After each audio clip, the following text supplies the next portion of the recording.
dangerous turn of event, Kabir, because the fact of the matter is that Iranians have decided to hit at the American air bases.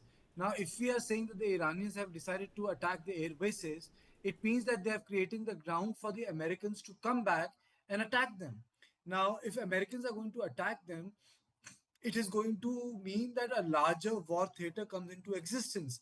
And secondly, please, we have to take three things into account. Strait of Hormuz, that's number one. Secondly, what sort of a attack the Iranians can actually inflict on the Americans. America has more than 36 bases in West Asia. They have a base in Djibouti, they have bases in Bahrain, they have bases in UAE, they have bases in Saudi Arabia, they have bases in Jordan, they have bases in Israel, they have two bases in Turkey, let me tell you. Then they have bases in a country like Oman. So America is one country where they've got a lot of bases. But then Iran has been left with no choice because it's a civilizational state. So, what does a country do when their nuclear assets have been attacked? So, a couple of things are happening simultaneously, and we must put this on your table, Kabir. One, that despite the flip flop, I think Americans want to do a regime change in Iran. They think that the time has come to deflate the Iranian revolution. That is why, in the succession, Khamenei has not nominated his son, Just a couple who of was minutes in back, the dialed race. down on that He has statement. They went nominated back on the that particular statement, saying, grandson of he has nominated the grandson of Ayatollah Khamenei, someone who fathered revolution with Al Shariati, who wrote Martyrdom, which is called Shahada. Second important point to note is that despite all the noise, there is no Russian and Chinese play in Iran. And third, and the most important thing is that Iran is just trying to salvage its position as a state in context of you counterattack state or you counterattack to respond to the simple fact that you can operate as a state and you can respond to the external aggression. So there are multiple things well, happening, sorry for Kabir. interjecting, Kartikeya. I'm going to come back to you for you to complete your thoughts. That's the latest visual that we're bringing. These are the missiles that have now been intercepted. At least that's what the Mossad commentary tells us. But you can clearly see the attack that's taken place. These are Iranian missiles that are now flying over the Doha airspace. These are Doha skies. Visuals that have been corroborated now by Reuters as well. Visuals on your screens of the latest attack at Al Udeid. This is after those imminent threats, after Pezeshkian's tweet, after Iran's new army chief's threat to attack on US air bases. Visuals on your screens. Kartikeya, back to you. Please complete your thoughts. My larger point was that there is a limit to the Iranian offense capability. There is a limit to the Israeli defense capability. But then any state needs to respond to any act of external aggression.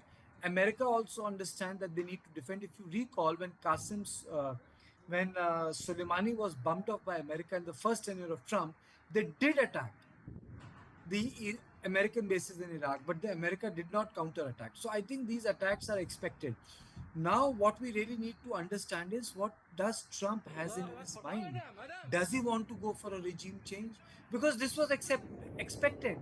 You cannot expect a sovereign country not to retaliate, whatever the reasons, that even if you're going after, for the so-called larger cause that, we can't allow the West Asia to nuclearize because Mohammed bin Salman has been saying that if Iran has a bomb, I am also going to have a bomb. So there's a larger thing at play. A lot of people have written, like, for example, Mark Mazzetti in New York Times have written that Trump did a lot of flip flop with his advisors in context of whether to attack Iran or not. There are a lot of experts who understand Iran and Iraq better than me.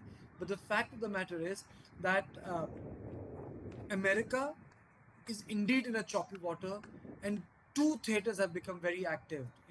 A West Asia theater and the Ukraine theater. And I think the world needs to pause and feel really worried.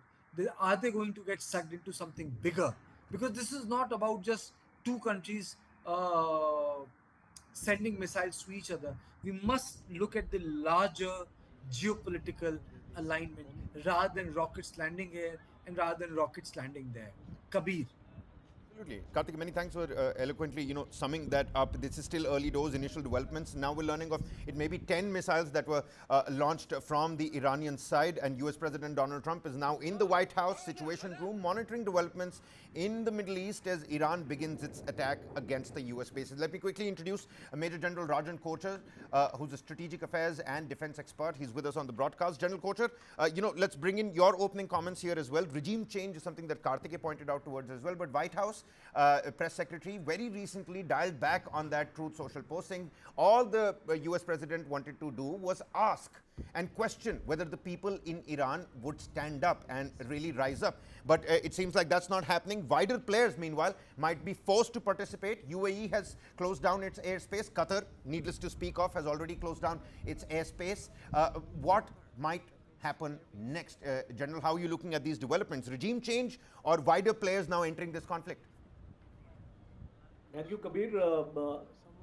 I've been actually hearing about this regime change, and I'm surprised that people who talk about regime change have not understood Iran so well. 16.48 lakh kilometers, one of the very large countries in West Asia, a 9.3 crores population, uh, an outside power by firing a few missiles and carrying out an attack. Can you expect a regime change in a country of this size? This is not Bangladesh, where you can throw some dollars here.